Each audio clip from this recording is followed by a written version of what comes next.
Hi friends, welcome to Tanuj tech. ఈరోజు మన topic వచ్చేసి చిన్నపిల్లలకి జ్వరం వస్తే ఏం చేయాలి. చిన్నపిల్లలకి జ్వరం వస్తే ఏం చేయక్కర్లేదండి, చాలా సింపుల్. నేను చెప్పినట్టు చేయండి చాలు. కోవిడ్ వచ్చిన తర్వాత మెడిసిన్ గురించి ఆల్మోస్ట్ అందరికీ తెలిసిపోయింది. డోలో 250 సిరప్ అండి ఇది. దీంట్లో పారాసెటమాల్ ఉంటుంది. అది వెంటనే మనకి జ్వరాన్ని బాగా తగ్గిస్తుంది. ఇది కూడా బ్రాండెడే.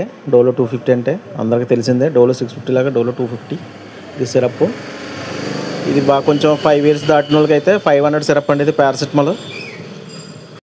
సో ఫ్రెండ్స్, డోలో 250 ప్లస్ సెఫెక్జమ్ డ్రై సిరప్ 50 mg ఈ రెండు కలిపి జ్వరానికి పెడితే వెంటనే వర్క్ అవుతుంది ఫ్రెండ్స్. ఫుల్ వీడియో కావాలంటే మా ఛానల్లో పెట్టాం ఫ్రెండ్స్, వెళ్ళి చెక్ చేయండి ఫ్రెండ్స్. నచ్చితే లైక్ చేయండి, సబ్స్క్రైబ్. Thank you.